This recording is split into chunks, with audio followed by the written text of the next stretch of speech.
কথা বলে আমি 2 মিনিট কথা বলে চলে যাব। আচ্ছা, এখানে অনেক সম্মানিত ব্যক্তিরা রয়েছেন, সবাইকে আসসালামু আলাইকুম। এখানে আজকে যে পরিবেশ তৈরি হয়েছে, আমরা এই পরিবেশের সঙ্গে, আমিও বেদগির সন্তান সহ আমরা এখানে যারা এসেছি, আমরা এই পরিবেশের সঙ্গে সন্তুষ্ট নই। এটা প্রথম কথা। দ্বিতীয় কথা হলো, আমি ছাত্র শিবিরের থানা সভাপতি ছিলাম, বর্তমানে এনসিপিতে আছি। 17 বছরের জুলুম নির্যাতনের একটা নেতৃত্ব বর্তমানে আপনি আজকে যিনি বসেছেন, আপনি নেতৃত্ব দিয়েছেন, এটা আমাদের উপর দিয়ে ঝড় গেছে। এবং এখানে বিএনপির কর্মীরা রয়েছেন, নির্যাতিত কর্মীরা রয়েছেন, আমরা রয়েছি, আমাদের উপর দিয়ে ঝড় গেছে। সেই ঝড়ের নেতৃত্ব আপনি দিয়েছেন, এটা আমরা জানি, এটা আমার সবাই স্বীকার করি। আমরা এখানে হিসিং করার জন্য এখানে আসি নাই। আপনি অলরেডি বলেছেন যে আইনগত ভাবে বসেছেন, ঠিক আছে। আমরা আইনগত ভাবে, হাসিনাও এখানে 29 সাল পর্যন্ত প্রধানমন্ত্রী, সে আইনের বেড়াজাল আপনি যেভাবে ইয়ে করছেন, আমরাও সেভাবে আইনি কাগজপত্র অনুযায়ী সে 29 সাল পর্যন্ত প্রধানমন্ত্রী, সে 29 সাল পর্যন্ত প্রধানমন্ত্রী। তা আমরা আইনগত ভাবে কি পদক্ষেপ নেওয়া দরকার, আমরা রাজনৈতিক কর্মী হিসেবে আমাদের যে কোনো ধরনের রাজনৈতিক কর্মসূচি পালন করার অধিকার আমাদের রয়েছে, আমরা সেই অধিকার পালন করব। এবং আপনি এখানে বসেছেন, আমরা এখানে আলটিমেটাম দিয়ে গেলাম। আপনি নৌকামার্কা চেয়ারম্যান ছিলেন, আপনি নৌকামার্কা চেয়ারম্যান ছিলেন, আপনি আওয়ামী লীগের সভাপতি ছিলেন, এই আওয়ামী লীগের সভাপতি ছিলেন, নৌকামার্কা চেয়ারম্যান ছিলেন। আপনি কোন বিএনপির কর্মী হন না অমুকের কর্মী হন, কার সাপোর্ট বলে এখানে বসেছেন, এগুলো আমার দেখার প্রশ্ন আসে না।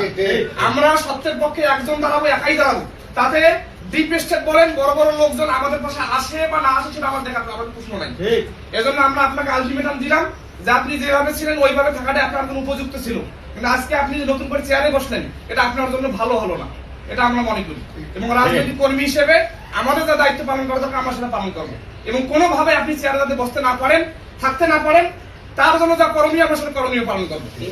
রাজনৈতিক দল হিসেবে, রাজনৈতিক ব্যক্তি হিসেবে আমরা আমাদের যা কাজ আমরা সেটা করবো। এটা ব্যর্থ হয়ে সকল হিসেবে পরের কথা, কিন্তু আমরা আমাদের দায়িত্ব পালন করবো। কোনোভাবেই কে টাকার কাছে বিক্রি হয়, প্যাকেট হয়, আপনার কাছে বসাইছে, আমাদের কাছে টাকার প্যাকেট নিয়ে যাবেন, বস্তা নিয়ে যাবেন, আমি বিক্রি হব না, এটা বলে গেলাম আমরা। এখন আপনি ক্ষমতার আমি শেষ করি।